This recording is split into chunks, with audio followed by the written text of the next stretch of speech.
First at 5 o'clock, an emotional day in a Kent County courtroom as a judge sentenced a man to decades in prison for killing his wife. Marcus Lofton shot his estranged wife, Alicia Lofton, multiple times just a day after she served him divorce papers. The day that I found out she was gone, I felt like my legs collapsed. The court to know that this guy is a piece of garbage.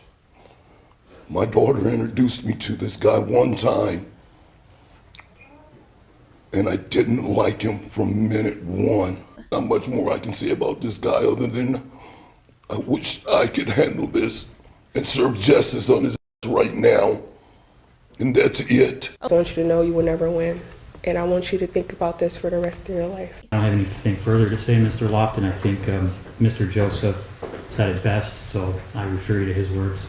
6 months of marriage, 1 divorce filing.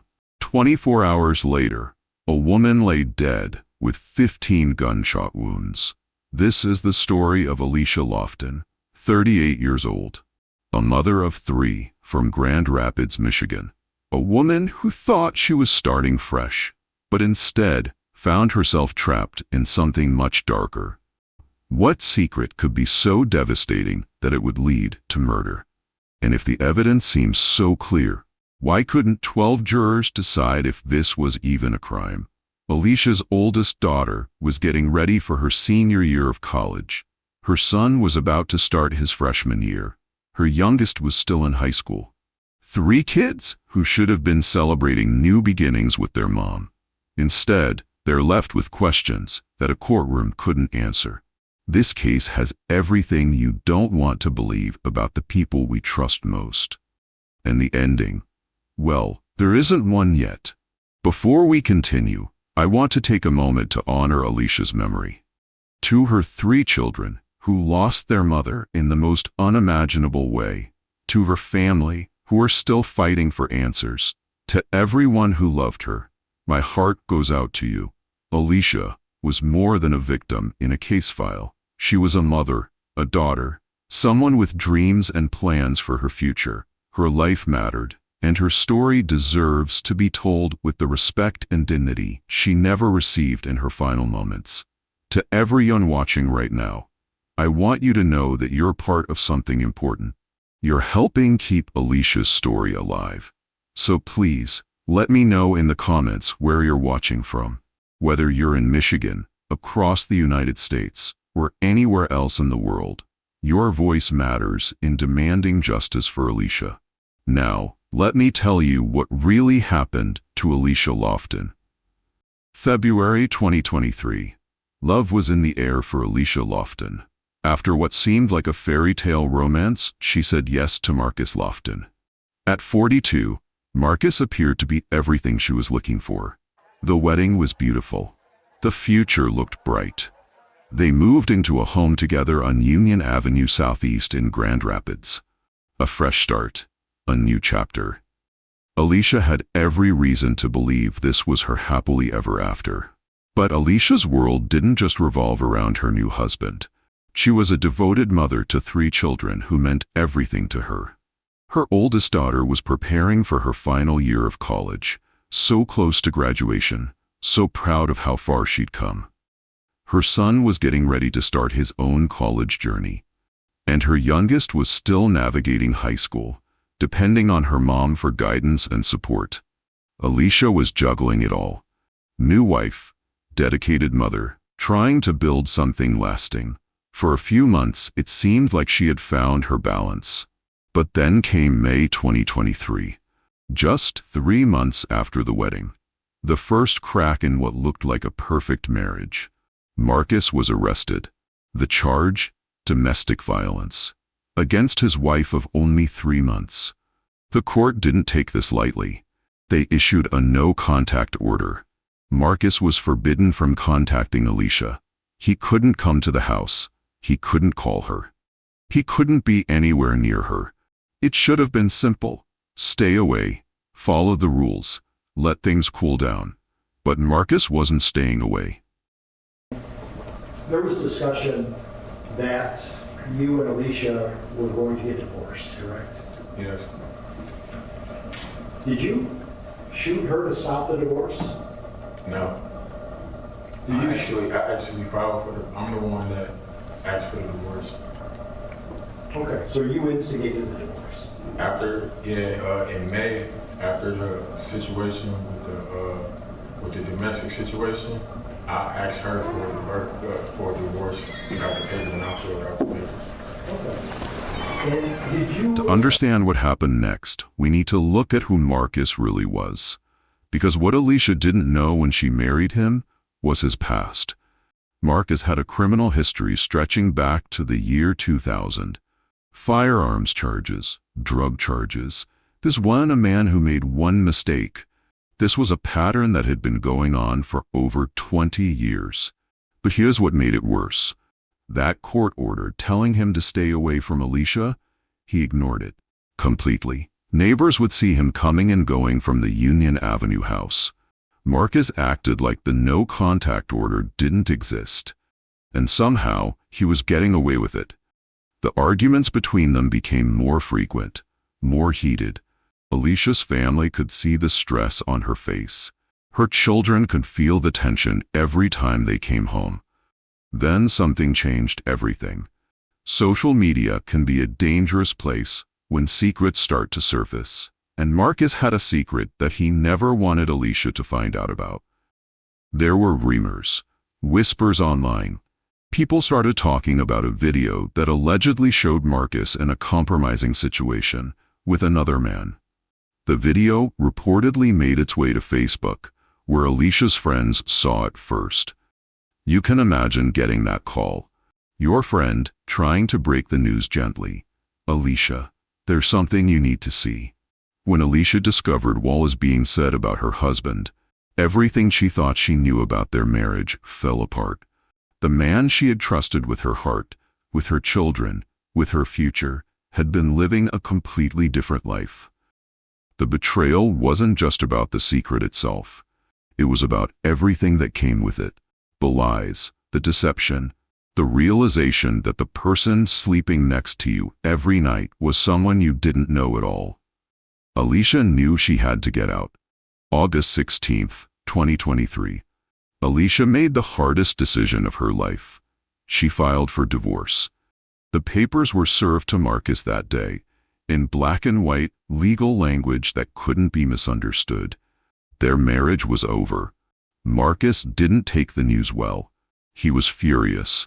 But what made him even angrier was what Alicia told him next. She was selling the house, their home on Union Avenue, the place where they had started their life together. Alicia wanted it gone. From Marcus's perspective, everything was being taken away from him. His wife, his home, his future. But he had no one to blame but himself. That night, the tension in the house was unbearable. Alicia knew she had crossed a line that Marcus wouldn't forgive. But she also knew she had made the right choice. For herself, for her children, for her safety. Neither of them slept well that night. The morning of August 17th started like any other day. But within hours, it would end in tragedy.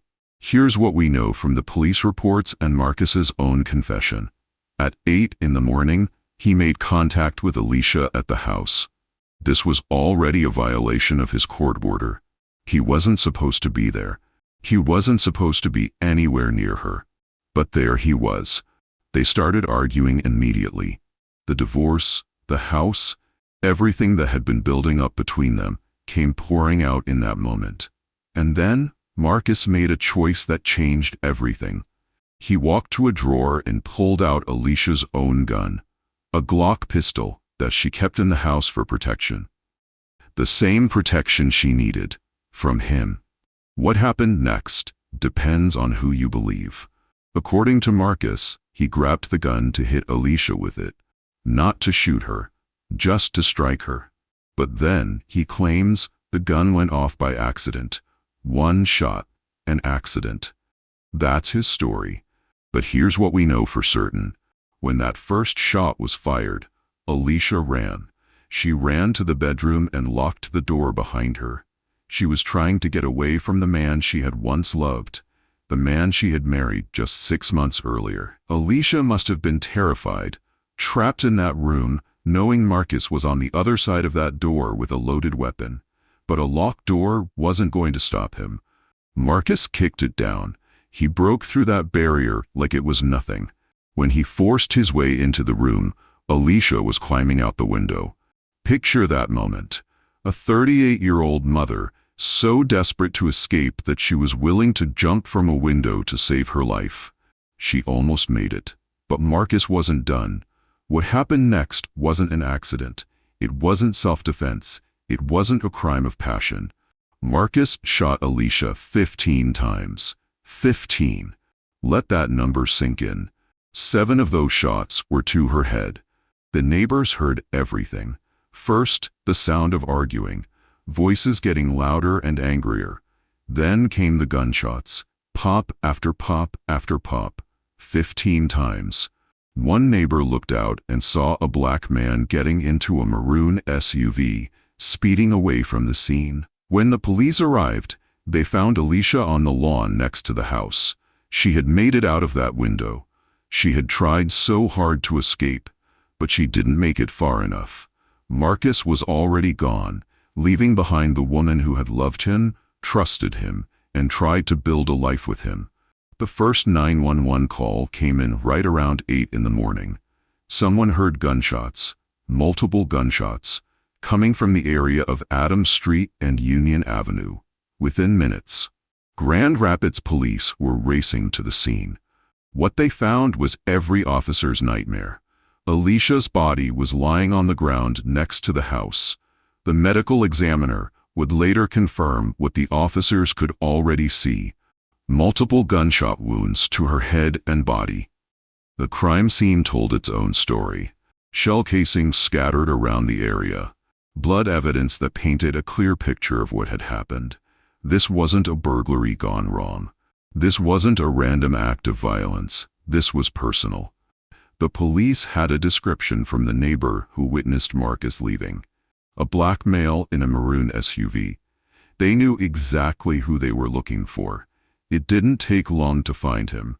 Marcus was located just a few blocks away on North Avenue. Walking like he didn't have a care in the world. The man who had just shot his wife 15 times was taken into custody without incident. At the police station, something remarkable happened. Marcus started talking. Most suspects in murder cases lawyer up immediately. They stay quiet. They don't give the police anything that could be used against them. But Marcus, he confessed. There was discussion that you and Alicia were going to get divorced, correct? Yes. Did you shoot her to stop the divorce? No. Did you I actually filed for the, I'm the one that asked for the divorce. Okay, so you instigated the divorce? After, in May, after the situation with the domestic situation, I asked her for a divorce without the paper, and I filled out the paper. Okay. And did you shoot her to try to stop her from leaving you and going to another man? No. You also talked about money pockets in that earlier interview. You remember that? Yes, not mine. But there was a substantial amount of money when Alicia sold the house, correct? That she was to receive, is that what you're asking? Yes. Yes. And you didn't shoot her because of you were not going to get any, did you? I'm going to object to the form of the question is leading. Of course. Right, I'll rephrase it. All right, thank you. All right. Did you shoot Alicia because of money issues? No.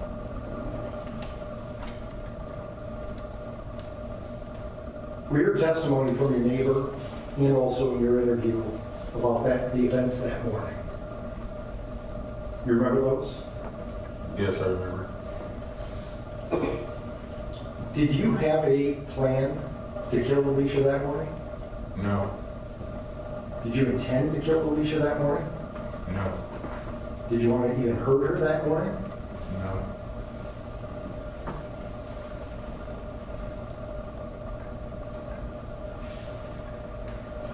Thank you, Mr. Lofton. Okay, Mr. Any cross-examination? Good afternoon. I think it's the afternoon, sir. So you and Alicia were married on February 27, 2023? 26. Sorry, February 26, 2023, right? Yes. And that was in Vegas? Yes. Did any of her children attend that wedding? Nobody attended, just me and her. Yep, okay. And then there was a domestic violence incident on May 17, 2023, correct? Yes. You were arrested. I don't know if that's the exact date, but I know it was in May. All right, and so there was a no contact order, you weren't supposed to be at the house? Yes. All right, but you were at the house quite a lot, right? Yes. Violating that no contact order? Yes. And let's talk about that day. So you said earlier that, or I should say during your interview, that you left that morning after you woke up on the couch, right? You had left the house. Yes. Not initially, but yes. Not initially, but at some point you left before all this happened, right? Yes. All right. And you didn't have to come back there after that, right? Yes, I did have to come back. Okay. And that was to get your stuff. Yes. So your stuff was very important to you. Yes, I had to get a pack on and stuff.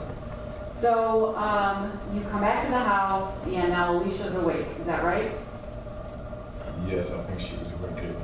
He told the detectives about serving the divorce papers the day before. He admitted to arguing with Alicia that morning. He confirmed that he grabbed her gun from the drawer. He said the first shot was an accident, but then admitted to breaking down the bedroom door. And here's the part that still shocks me. He told them he shot Alicia multiple times while she was trying to climb out of that window. The prosecutor didn't waste time. Marcus was charged with open murder and felony firearm possession. Open murder is significant because it gives the jury options. They can convict on first-degree murder, which carries life in prison without parole, or second-degree murder, which allows for the possibility of eventual release. The medical examiner's report confirmed what everyone already knew. Alicia died from multiple gunshot wounds, 15 shots, 7 to the head. The forensic evidence supported everything Marcus had already confessed to. But sometimes the justice system fails us in ways we never expect. May 2025. Nearly 2 years after Alicia's death, Marcus finally faced trial. I just want the court to know that this guy is a piece of garbage. My daughter introduced me to this guy one time, and I didn't like him from minute one. I don't know if he understands how close he was to being a dead man. And right now, I cannot stand being in this room with this bastard. And if it was up to me, he would not walk out of here. You know, I listened to some of the things he said about my daughter's family, not wanting her, not spending time with her, but that's all a lie. She hid getting married to this bastard from the whole family because she knew we despised his ass.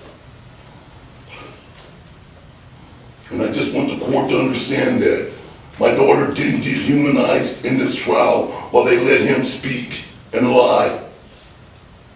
And it was despicable. And there ain't much more I can say about this guy. I'm sorry that he's getting this 25 years. I wish he would only got 1 day. Really.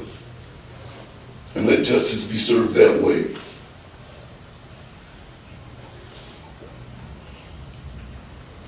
He just doesn't know what he's done to our family, what he's done to me. He has no clue. There's not much more I can say about this guy other than I wish I could handle this and serve justice on his ass right now. And that's it.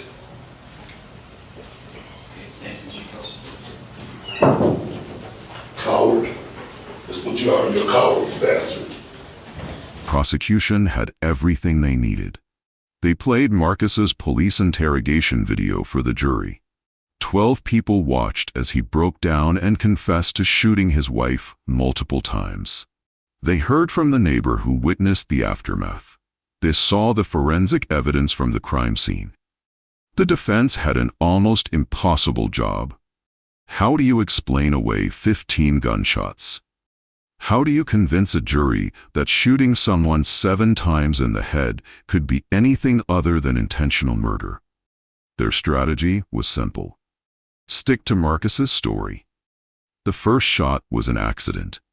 Everything after that, well, they had to convince the jury that somehow Marcus wasn't thinking clearly. But here's the problem with that defense. When you break down a door to get to someone who's trying to escape through a window, when you fire 15 shots at a person who's already wounded, when 7 of those shots are aimed at their head, that doesn't look like an accident. That looks like execution. The jury heard all of this evidence. They deliberated for days. And then something happened that no one expected. They couldn't agree. 12 people, sitting in a room together, looking at the same evidence, hearing the same confession, seeing the same crime scene photos. And they couldn't reach a unanimous decision about whether this was murder. On May 24, 2025, the judge had no choice but to declare a mistrial. Marcus remains in the Kent County Jail today, but he hasn't been convicted of anything. Technically, in the eyes of the law, he's still innocent until proven guilty. And that leaves us with the biggest question of all. Will prosecutors try this case again? Will Alicia's family get another chance at justice? Or will Marcus walk free because 12 people couldn't agree on what seems obvious to everyone else? As I record this, we don't have those answers yet. But while we wait for the legal system to decide Marcus's fate, let's not forget what really matters here. 3 children lost their mother. Alicia's oldest daughter should be celebrating her college graduation right now. Her son should be focusing on his studies. Her youngest should have her mom helping her through high school. Instead, they're living with a loss that no child should ever have to endure. This case represents something much bigger than just one tragic marriage. Alicia's story follows a pattern that happens far too often in domestic violence cases. The most dangerous time for a victim is when they try to leave, when they file for divorce, when they serve papers, when they say enough. That's exactly when Alicia was killed. And here's what makes it even worse. The system that was supposed to protect her failed. Marcus had a no-contact order. He wasn't supposed to be anywhere near Alicia, but somehow he kept showing up at the house. He kept violating that order, and nobody stopped him. If you're watching this and you recognize yourself in Alicia's story, if you're living with someone who scares you, if you're thinking about leaving but you're afraid of what might happen, please know that there are people who can help you plan a safe exit. The National Domestic Violence Hotline is available 24 hours a day at 1-800-799-7233. They can help you create a safety plan. They can connect you with local resources.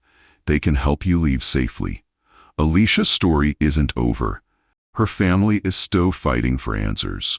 They're still seeking justice, and they deserve to know that her death meant something, that it changed something, that other women won't have to go through what she went through.